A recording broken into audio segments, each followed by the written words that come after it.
Thank you, Leone, for thank you, Silvio, for your kind invitation, all these good words about me. And I hope and I wish better not to bring bad luck with you know, the new institution of talks that is the first of today.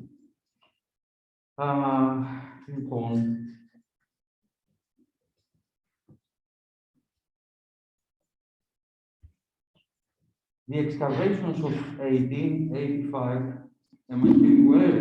Can you hear me well? Yeah. Okay. The excavations of 1885 and 1886 launched the site of the burnt agora by the Secretary of the Archaeological Society, Stefanos Koumanoudis, yielded the first complete plan of the library of Hadrian, but most importantly, enabled Koumanoudis to identify the monument with the building in which, according to Pausanias, books are stored. Κατάγεται δε σε αυτά βιβλία, putting an end essentially to the misinterpretations and assumptions made by travelers and scholars in the previous centuries. This is a photo of 1885 after Koumanoudis' excavations, and this is the first plan of the site being excavated by Koumanoudis. The plan is from Dott. Pausanias describes the library as one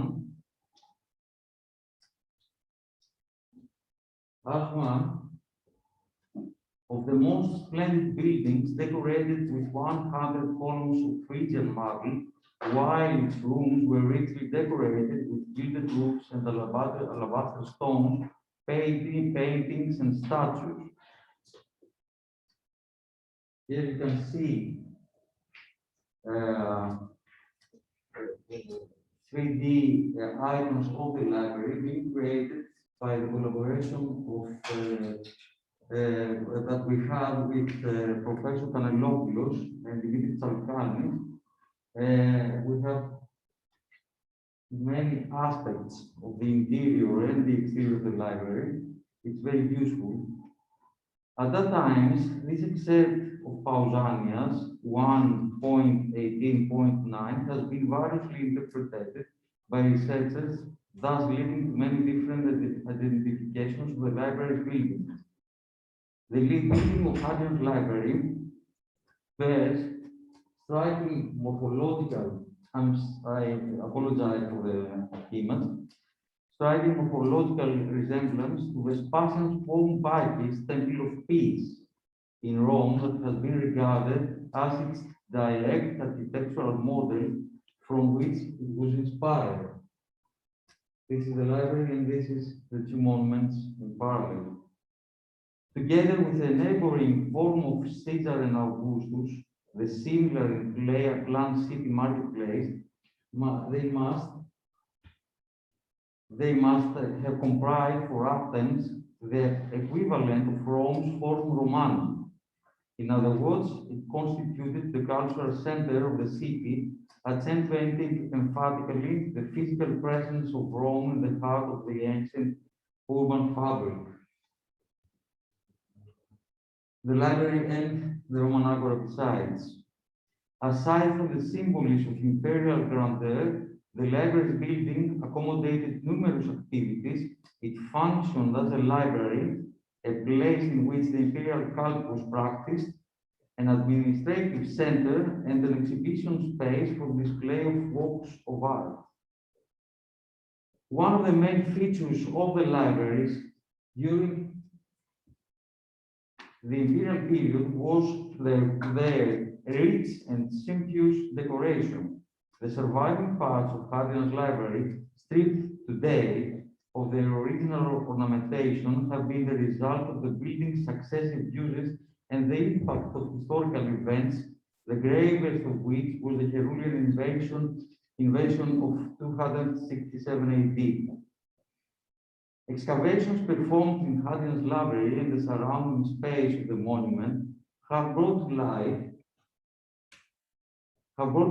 a significant number of sculptures, most of which are preserved in fragmentary condition, such as The portrait of Hadrian, National Archeological Museum 632, and it's very important because since our research, they believe that this portrait came from the ancient Agora, but eventually Kumanut is founded of 18th of November of 1885 and was transferred to the National Museum and was misplaced as from Agora, because the library in that time was the Agora, the new Agora of the city, the bazaar of the city.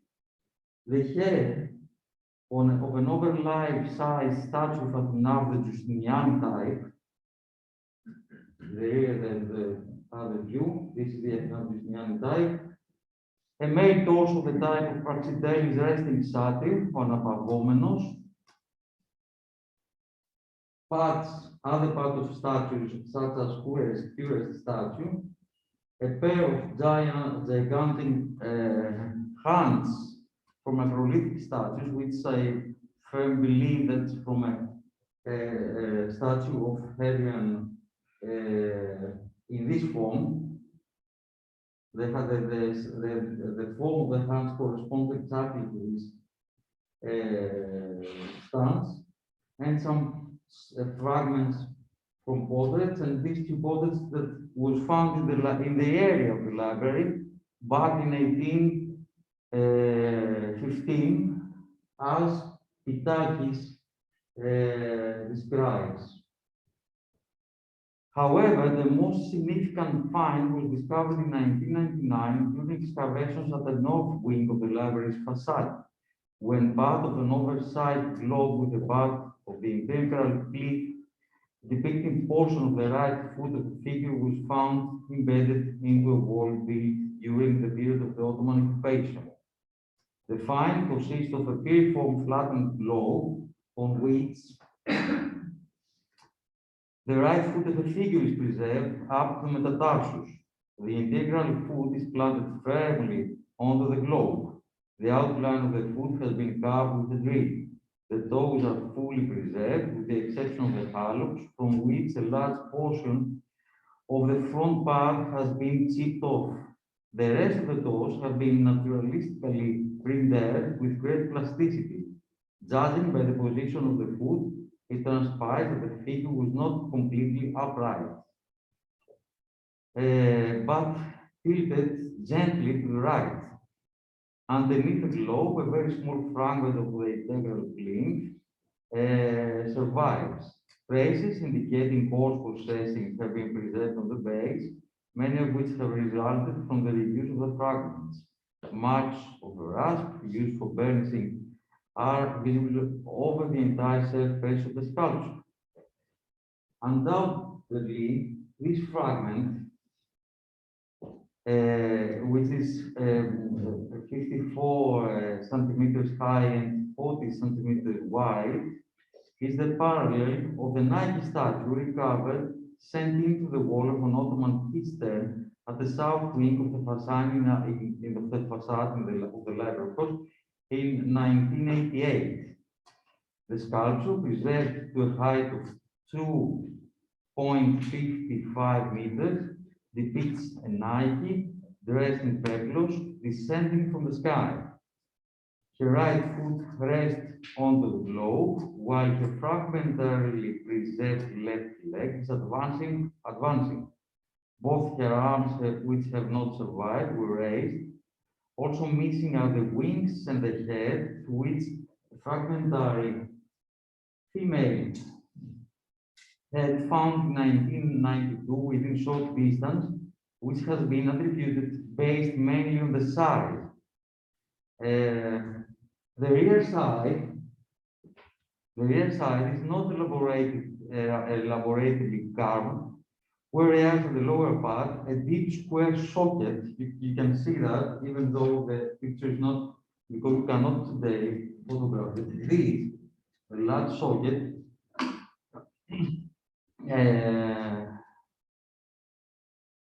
a deep square socket is preserved for the insertion of a metal tie beam through which the statue was firmly secured in place, given that it must have been installed at a great height. In order During their night's landing, the figure has been cut deviating from the vertical axis, leaning intensely forward. The illusion of wind is achieved by the briskly moving drapery of a garment that swirls, creating a mass of folds around the legs, leaving one breast exposed, all masterfully created by an unknown sculptor. The statue has been published in detail by the Eforia of Antichità, Archeologica, who identified the figure as a Nike of the Victoria Romana type, known mainly from works of minor arts, and especially the iconography of coins in the reign of Augustus. Literary sources inform us that in 29 BC, Augustus, having accomplished a triple triumph in Dalmatia, Actium, and Egypt, dedicated a gold statue of victory of this type to Eforia Julia, the seat of the Roman Senate, transferred from Tarentum, decorated with spoils gained in Egypt. The senators would henceforth taken off before the statue of victory, which Octavian had installed at the Senate house, Curia Julia. In front of the altar of victory was mounted the shield awarded to Augustus for his value, Philippeus Virtutis, an event that also found expression in numismatic iconography mainly. The die turned into the symbol par excellence of the Imperium Romanum, and was adopted in several variations in the numismatic iconography of many emperors. Based on stylistic grounds, Poremi established the date of the statue in Hadrian's library, which constitutes the sole known example of this type rendered on such large scale, and has been associated with the diplomatic victory of Augustus over the Parthians in 18 BC. Augustus dedicated the statue during his brief stay in Athens, in which he financed the completion of the Roman Agora of the city, and the work was placed at the front of the facade of the building complex of the Roman Agora as part of a larger sculptural group. After that, many years later, centuries say, during Herculeus' activity in the 6th century AD, the statue was transferred to the library, placed somewhere at the south wing where it was unearthed. This is the proposition of Poremi. As has been appositely considered in the publication, dating a purely classic sizing work, such as the library's Nike, is a particularly difficult process. The sculpture is marked by its highly mature classical character, strongly alluding to creations of the late 5th century BC, such as the Nike of Theonius. However, there is no doubt that the statue is an original Roman work without exact parallel. The drapery is free, disturbed by the figure's movement, and deeply carved. Drill was used to separate the folds, but its marks would not have been visible at such a great height.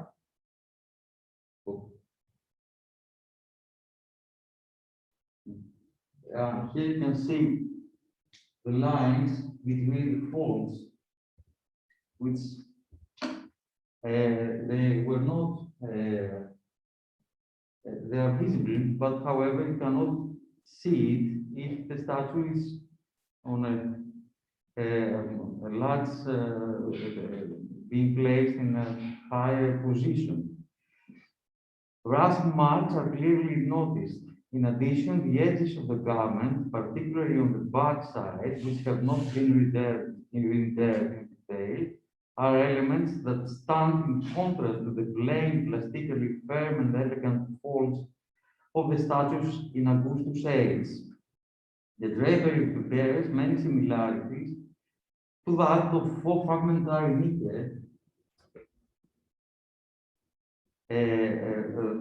Nike, from the Nymphaeum outside the walls of Sidi, serving as a cotillion. These are Hadrianic works imitating models of the 4th century BC. They are clad in transparent peplos, suspended high under the chest, forming deep apoptygma with rich curved folds. By comparison, it bears only similarities to Nike of the Archaeological Museum of City, number 116, that were peplous gilded is the first one, gilded around the waist, leaving the left breast exposed. Her right arm is raised, keeping her left arm lowered. Both legs have been damaged. Nevertheless, this does not prevent us from noticing that she rests her weight on the right leg, advancing her naked left leg while the damaged head turns left. In terms of the garment drapery, the statue has also many similarities to the Nike number 114, the other one, displayed at the Archaeological Museum of City as well. Furthermore, the Nike of the Victorian Romana type has been regarded as a symbol of military potency and vigor, especially of military dominance over the enemy. This hypothesis is based on the connection between coins issued by emperors following their victory in an expedition or battle, such as the victory of Augustus against the Parthians, the issue of Vespasian in honor of Titus for his successful campaign against the Jews, and so on. It must be noted that the representations of Nike standing on a globe in coins in Greece are relatively few.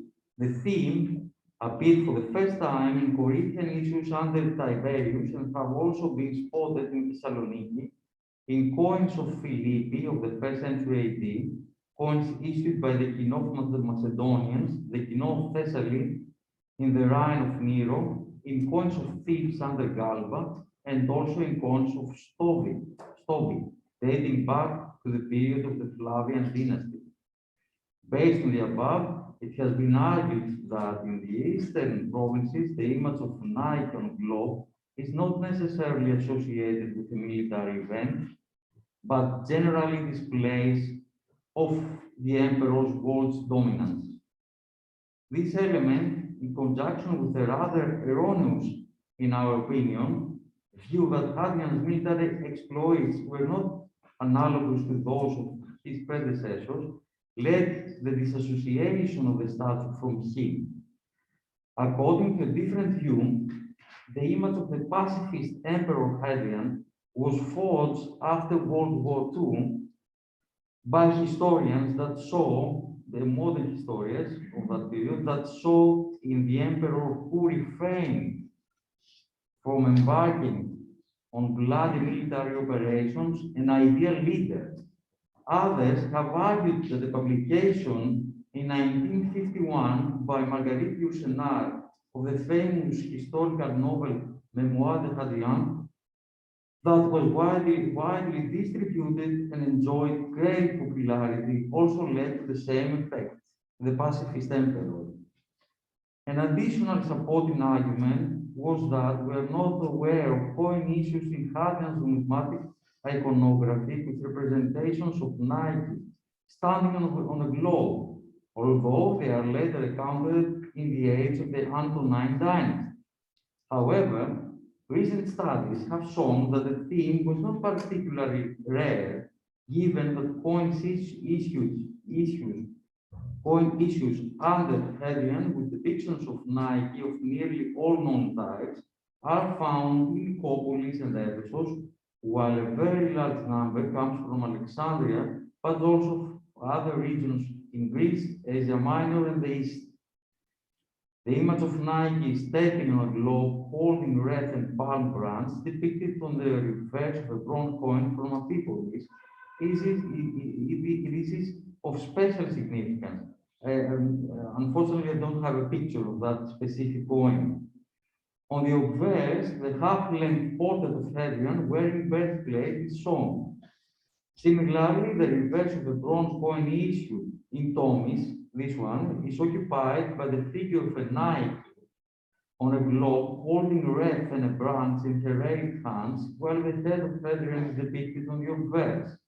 Hence, there is no doubt that the representations of Nike, and especially Nike standing on the globe, was one of Hadrian's choices.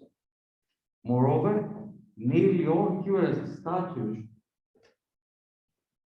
of Hadrian, most of which are Attic, are decorated with relief knife. This significant element, in combination with the iconography of statues, has been considered by many scholars as an expression of a broader ideological message and not necessarily of an isolated war event, stressing concurrently the Hellenic spirit of Hadrian's age.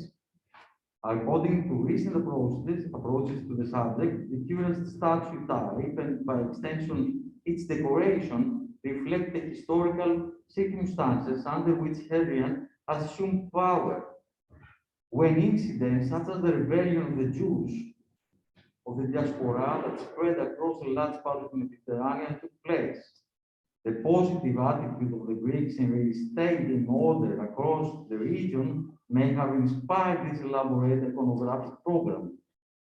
It is indicative that this serious crisis, which coincided with the assumption of power by Hadrian, broke out in remote regions away from mainland Greece and the Aegean, with the exceptions of Crete and Kyrene, areas from which 6 out of the 17 curious statues of Hadrian come. 7, because one new was found in summer in Crete. Behind the complicated iconography of Hadrian's curious statue lies his intention to promulgate primarily Rome's authority and its close relation to Athens. In this context, the library's Nike could be interpreted as declaratory of the emperor's world domination and not necessarily as reminders of a specific military victory. Yet, aside from the above interpretations, the selection of the theme may entail another symbolism through a powerful image. As is known from coins, after 123 AD, Hadrian abandoned the title Imperator Caesar Trajanus Hadrianus Augustus, adopting the epithet Hadrianus Augustus, as he aspired to be identified as a new Augustus. It has also been established from literary references that Augustus was the role model for Hadrian, as well as for all his predecessors. Hadrian wished to be regarded as Augustus the Divinus. All of his actions and decisions point to this. This culminated eventually in Hadrian's acceptance of the title Pater Patriae in 128 AD, a title held until then only by Augustus.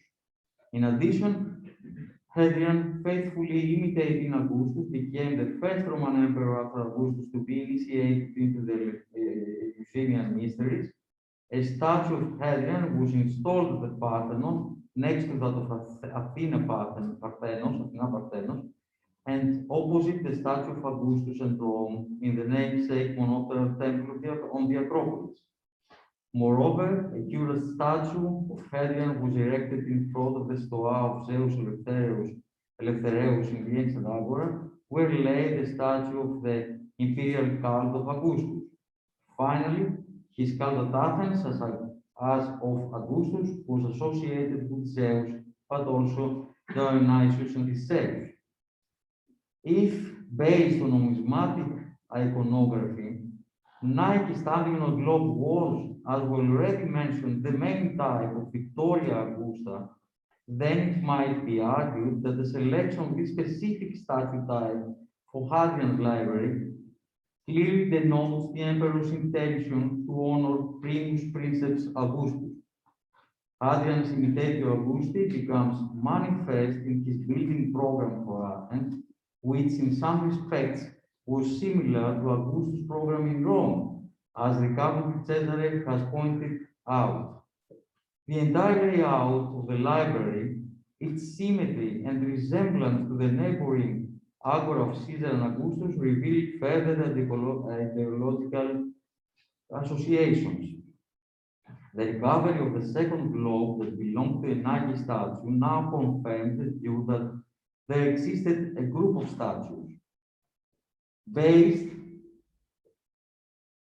on some of the numerous fragments. Poremi reconstructed three figures: a Nike, a curious statue of Tropeon, a trophy, judging by the portion of the right epaulette with the tasseled ends of a Chitoniscus in relief. It's not depicted here. And the figure of the goddess Athena, all deified Rome. She also mentions that alongside these sections, fragments of smaller statues were found. She has attributed the almost attributed the almost intact marble silk with integral fingertips on the ring to one of these. To this ensemble must be added more recent finds, and particularly hands belonging to oversized figures, either holding the ring of the silk or nothing that had not been included in Poremi's publication. This is a new fragment with the ring of the silk.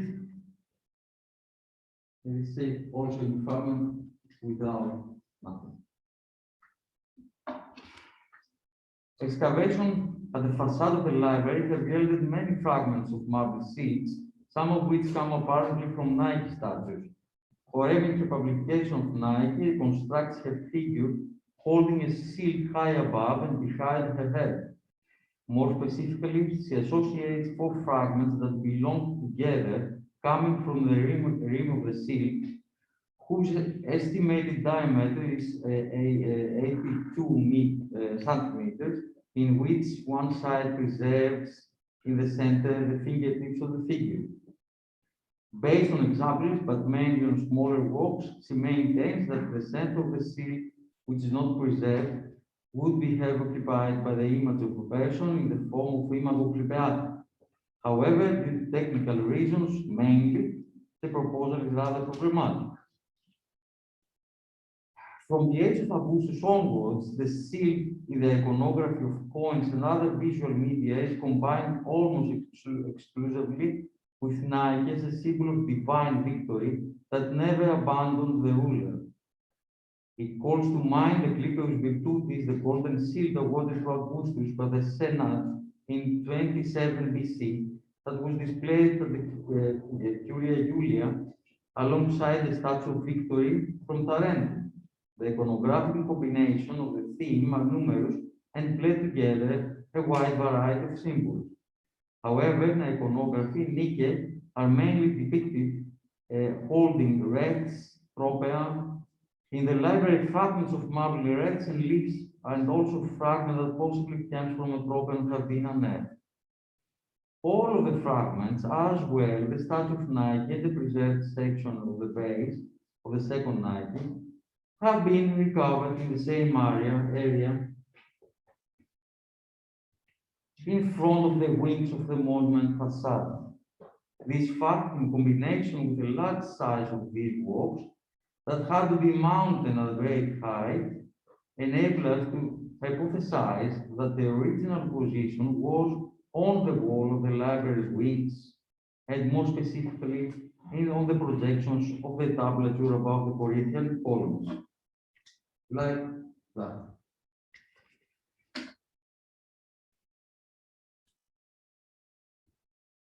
And this is the plan, how the Nike statue was placed upon the column. And this is a 3D model of the same statue.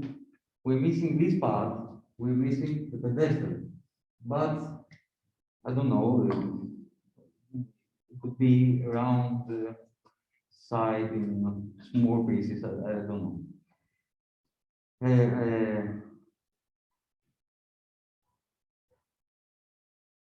The monumental wings, 31.73 meters long each, were arranged on either side of the propylon with a north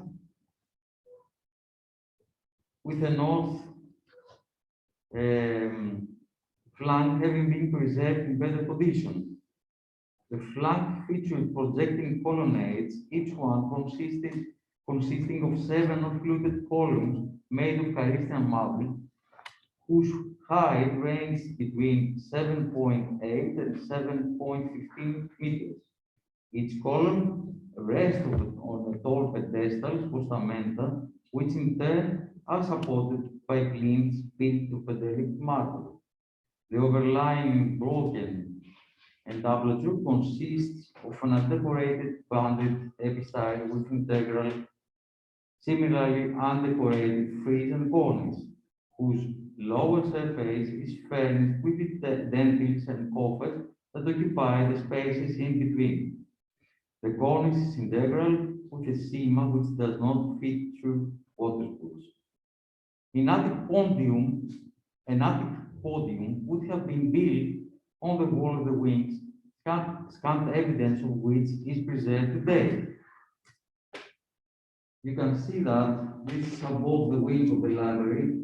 The place, a very small fragment is preserved here, but all these dowels that you can see here, it's for the attic. The tall attic podium extended above the cornice and followed the form of the broken entablature, with results in the place of every column. At the top surface of the cornice's simas, only the sockets are preserved for the insertion of dowels supporting the stone blocks of the attic podium, and also traces of fish attachments, pry holes, differently processed surface, erosive materials, etc. These traces indicate a stone block around 1 meter in length. Here we place the pedestal of the sculpture. You can see all these sockets and was connected by dowels with the podium, with the atticon behind.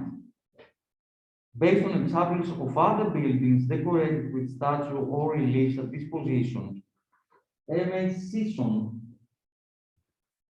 is the first person to have thoroughly studied and recorded the monument. He constructed the facade in a similar fashion back in 1929. The presence of an attic podium on the walls of the facade was graphically reconstructed by Sisson in the first architectural study of the library in 1929, who stressed that without it, the monument's facade would be incomplete. As morphological parallel, he proposed Forum Transitorium, also known as Forum of Nerva.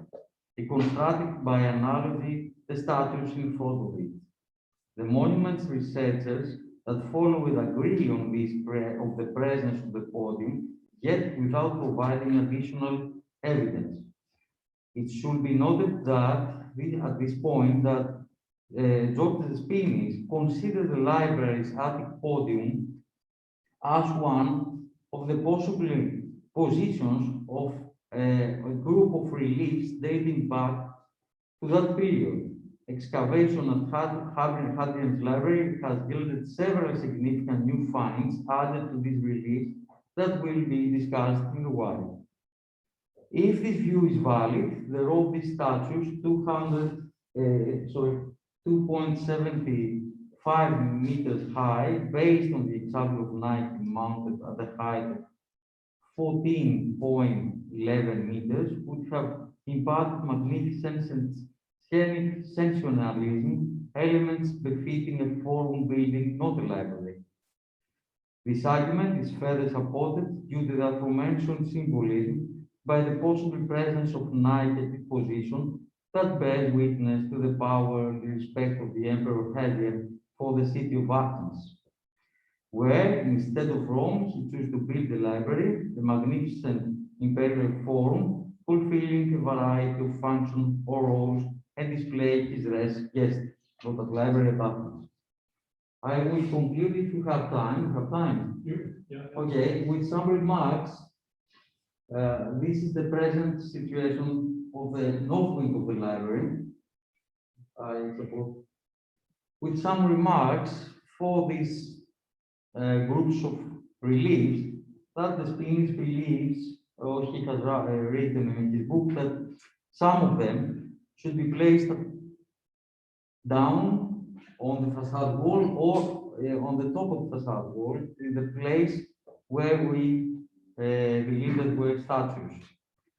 Some words about the number of reliefs found in the library or close by.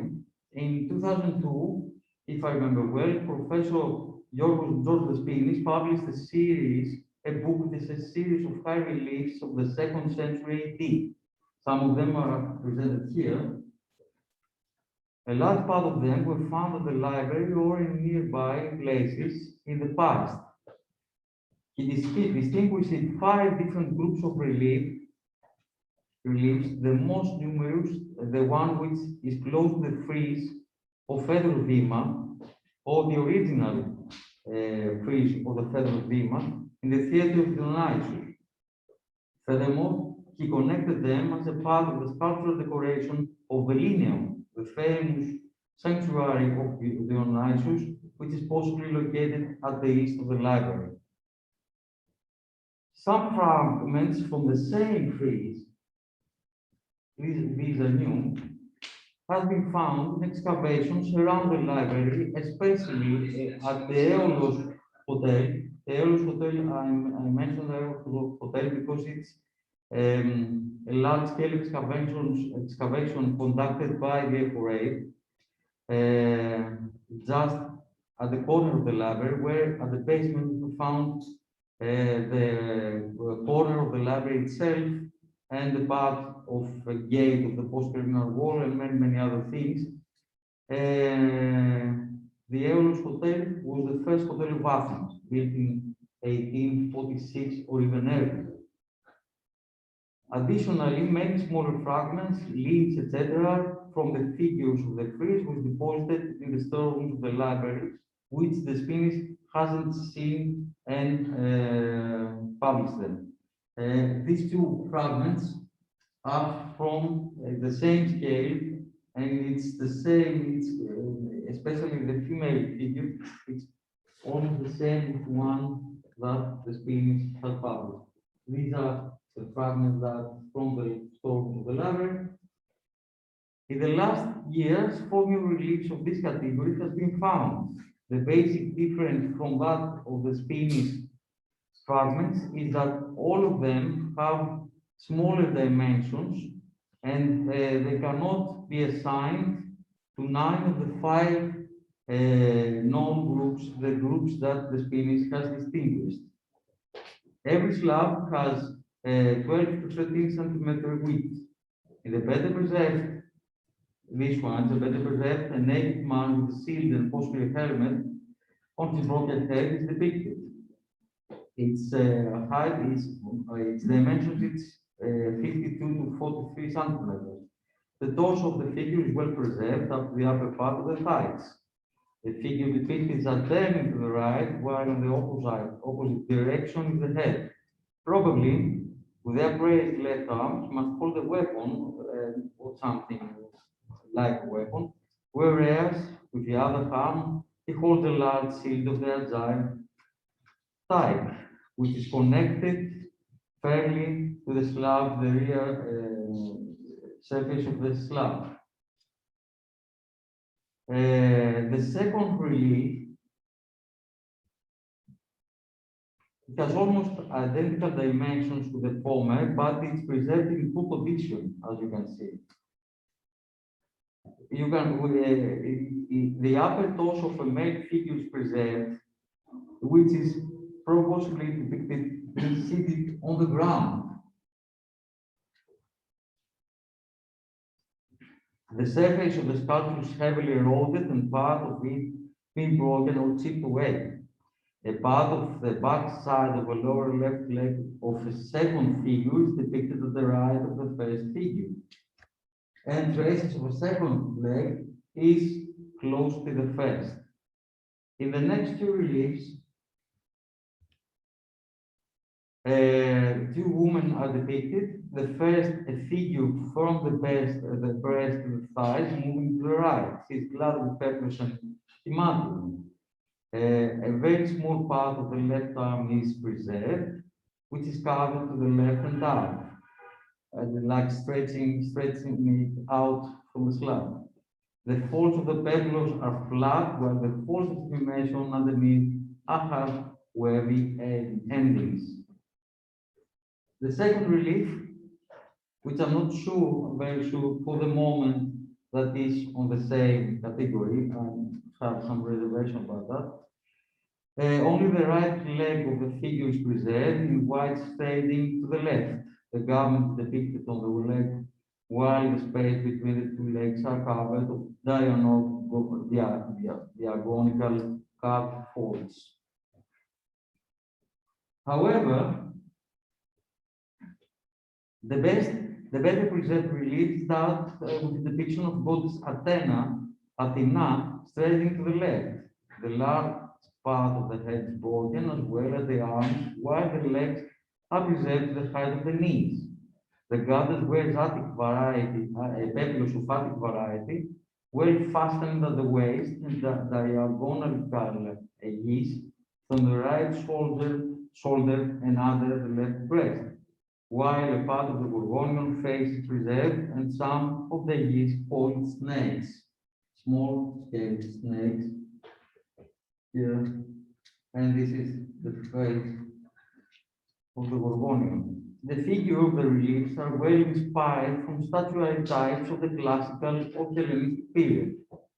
According to their traits and specific technotropical characteristics,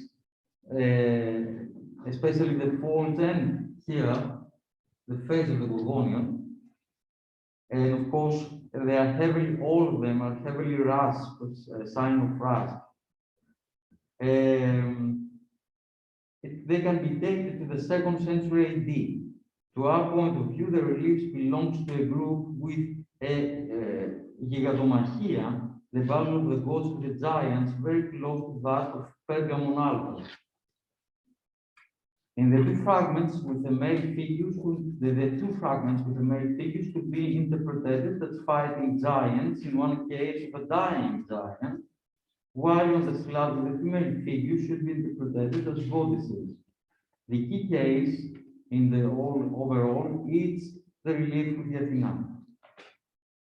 The Spinis has also identified the gigantomachy in a group of reliefs that he published, due also to a slab with the depiction of Athena of a smaller scale and not so well preserved.